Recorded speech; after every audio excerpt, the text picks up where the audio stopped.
básicamente de dos maneras. Una de ellas es jugar alfil E2, que parece la más natural, y la otra manera es jugar G3 para afianquetar el alfil y expandirse en el flanco rey. Vamos a empezar con G3, por ejemplo. Creo que esto es... me parece mejor esta línea para las blancas con G3. Que alfil E2, ¿no? Tiene más pinta, digamos. Claro, quiere jugar quizás alfil H3, expandirse un poco más, ¿no? En el total, el flanco rey parece como que fuera territorio blanco. Bueno, luego de G3, nosotros jugamos alfil D7, una jugada fundamental. Como...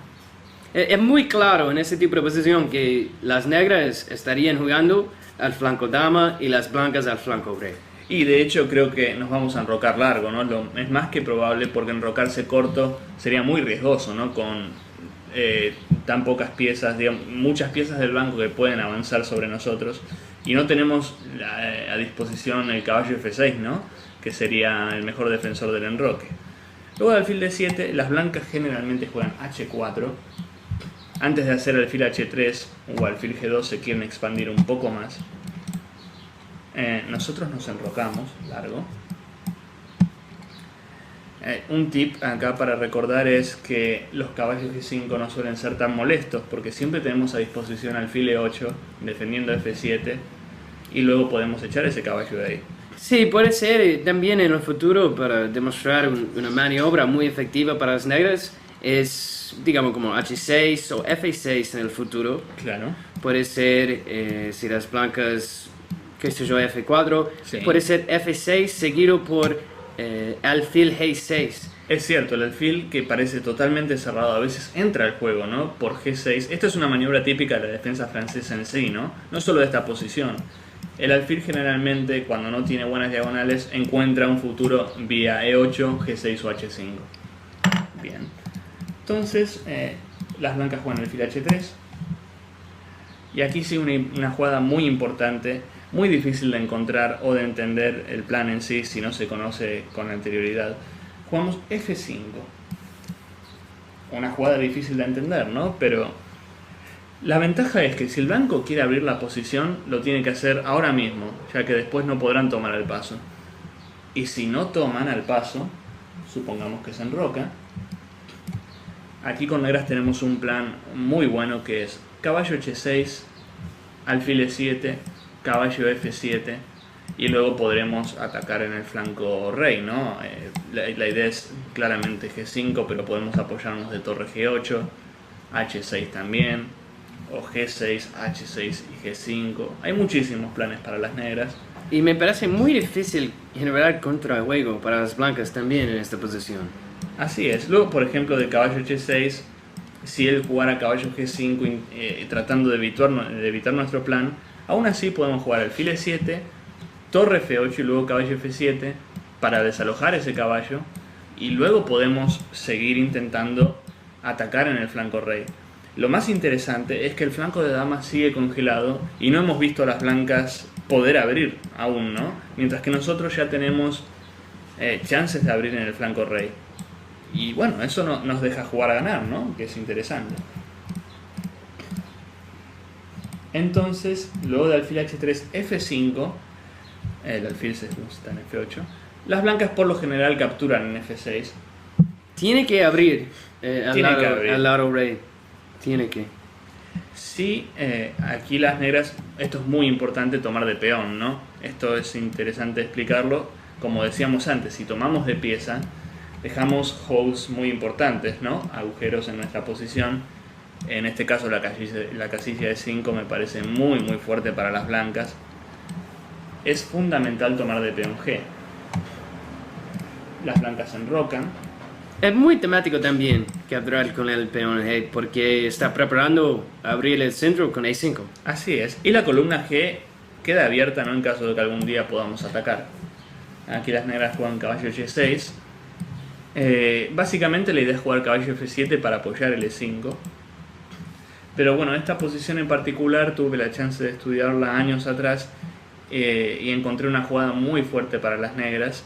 Y también tuve la chance de jugarla en una partida contra el gran maestro holandés Harmen Jokman. Torre 1 es la jugada más natural de las blancas. no se puede culpar al blanco por jugar una jugada tan natural, ¿no? Como torre 1, atacando el peón de E6 y poniendo la torre en una columna abierta, pero es donde aquí las negras castigan con E5. Bien, E5 sacrifica un peón, pero bueno, el alfil de H3 también se encuentra tocado, ¿no? Las blancas primero capturan antes que nada, luego de torre por... si las blancas capturan en E5... Parece que están ganando un peón. Ganan un peón, de hecho, sí. Pero, ¿qué pasa? Tenemos muchas jugadas a nuestra disposición. Por ejemplo, el alfil C5, que amenaza el peón de F2. Torre G8, que amenaza torre por G3. También tenemos caballo G4, que amenaza E5 y F2. Podemos considerar doblarnos en la columna G para seguir con nuestro ataque. O sea que la compensación de las negras luego de una jugada como por ejemplo alfil C5 me parece muy muy fuerte. Así que esta línea, bueno, en la partida que yo tuve chance de jugar, las blancas hicieron una jugada temeraria como torre 2 y luego de E4 ya las negras asumen la iniciativa, ¿no? Porque las blancas ya están jugando un poco más para atrás. Luego de caballo 1, alfil D6, las negras tienen un objetivo muy claro de ataque, ¿no? Por ejemplo, torre G7, el peón de G3. Bueno, en este caso, ahora que estoy viendo que el caballo de H6 está colgado también. Creo que deberíamos jugar el caballo de H6 primero, algo así, perdón, caballo F7 y luego alfil D6. Parece un poco más preciso. También puede ser caballo F5. Caballo F5 también, exactamente. Y exacto, ¿no? Porque tocamos G3 también. Hay un par de jugadas para las negras que me parece nos garantizan una ventaja sólida, ¿no? No es una ventaja donde arriesguemos mucho, ¿no? Pero nuestro ataque tiene mucho futuro. Sí, posicionalmente las blancas tienen problemas muy graves porque no tienen contrajuego activo, no pueden abrir al flanco dama para atacar al rey negro, mientras que las negras es muy fácil jugar. Y el alfil de C1 sigue siendo un peón grande, ¿no? Todos sus peones, los peones blancos, fíjense, en casillas oscuras, chocando contra el alfil, ¿no? De casillas oscuras. Y también la torre en A1. La torre en A1 no puede que jugar. No participa. Bien, entonces vamos a ver qué pasa si el blanco en lugar de G3 juega con alfil E2. Que es muy interesante también. Y ahí vamos a ver un plan que vale la pena recordarlo. Bien, vamos a ver. Sí, alfil E2 me parece más natural, pero también, no sé, creo que tiene mejores chances con la línea del aire de Parece G3 menos ambiciosa, ¿no? Alfil E2 parece.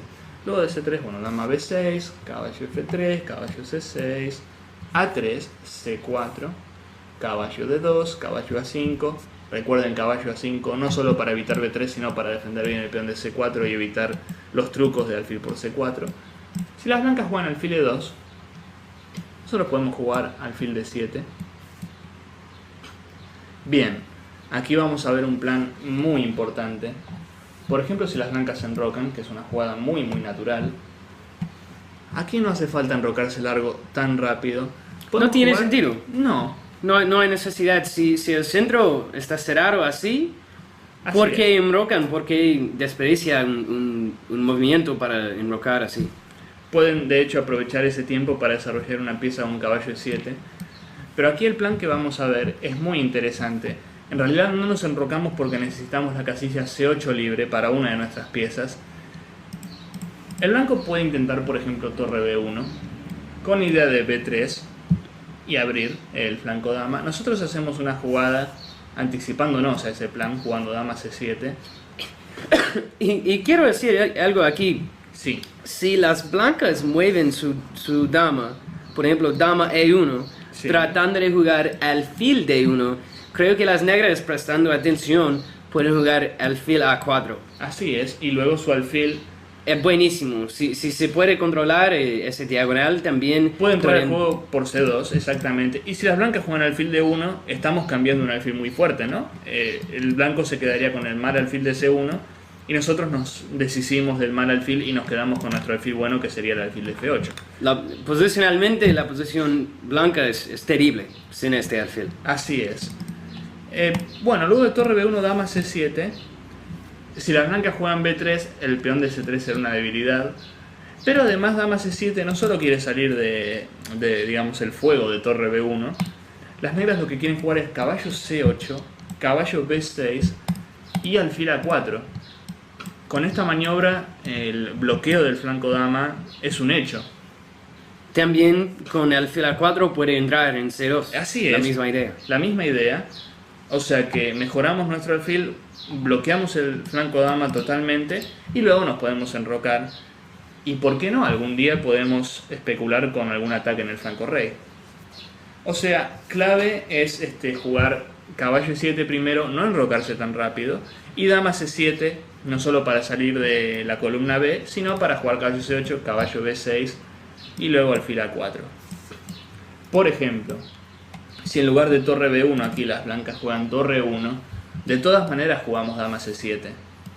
Aunque no amenace B3 el blanco, pero nuestra idea sigue en pie, o sea, hacer caballo C8, caballo B6 y posiblemente alfil A4. Este plan puede parecer un poco raro, pero es muy efectivo maniobrando este alfil hasta A4. Así es. Yo creo que es lo mejor para garantizar que el flanco dama esté cerrado. Bueno, de hecho, en el ejemplo particular que me gusta aquí, luego de torre B1, dama C7, hay un ejemplo que me gusta donde el blanco juega caballo H4, que es un poco más ¿Qué es la idea? Es la idea, el blanco quiere jugar F4, expandirse, no quedarse quieto, ¿no? Y que el negro juegue solo. Y aquí, además podemos jugar el plan usual, caballo G6 es muy interesante también. Si las blancas cambian en G6, por supuesto que retomamos con un peón lateral, lo traemos hacia el centro, ¿no? El peón H. La posición negra sigue siendo muy sólida, la columna H está abierta. La verdad que no veo debilidades para el negro, me sentiría muy cómodo en esta posición. Tampoco no puede abrir al flanco dama, por ejemplo, con B4, porque si lo hace, capturando y alfil A4 clavando, y es imposible para las blancas. Claro, además de que el blanco me parece que pierde material, el peón de C3 es una debilidad también, ¿no? O sea que cambiando muchas piezas y jugando alguna especie de final, tendríamos alguna ventaja considerable, ¿no? Porque el peón de C3 es muy débil. Y el de A3 también a veces es débil, luego de B3. Sí, la dama en C7 es una idea sutil, porque a veces está atacando el peón en C3, también a veces está presionando el peón en E5. Así es, claro, ayudaría algún F6 en el futuro, ¿no? Entonces las blancas en este caso juegan caballo de F3. Nosotros capturamos en H4, estamos muy contentos de cambiar piezas. Caballo por H4, alfil E7 muy lógica, ganamos un tiempo. Y luego de caballo F3, F5.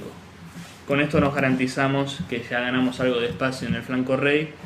Si las blancas capturan, recuerden, podemos tomar de peón, luego nos enrocamos largo y tenemos ya perspectivas en el flanco rey. Una vez que las blancas toman en F6, ya el carácter tan cerrado, tan tablífero de la posición no es así, porque ya es una partida abierta. Antes parecía una igualdad total, ahora a lo que voy es que hay chances para los dos y es un juego muy abierto, ¿no? Pero prefiero las negras aquí, porque su rey va a estar muy seguro al flanco dama. Y las blancas no pueden abrir. Sí, y mientras que tiene chances para empujar con E5, tiene chances de atacar en la columna E, mientras que es muy difícil activar las piezas de las blancas. Así es. Y si las blancas juegan alguna otra jugada, como en este ejemplo particular que hacen alfil G5, tiene sentido. Tiene sentido. Cambiando los alfiles, el buen alfil de las negras en E7. De todas maneras, las negras juegan alfil C6. Como decía Will anteriormente, este alfil, si bien parece el alfil malo, algún día va a volver a entrar al juego. No creo que sea un alfil tan malo en este caso. Sí, a veces puede entrar por A4, a veces a E8, a H5 claro. También. Claro. Y luego de alfil C6, bueno, estamos dispuestos a retomar en E7 de dama. Pero lo que me parece es que aquí el blanco no hay manera de que pueda jugar B4 y o B3. Es muy difícil.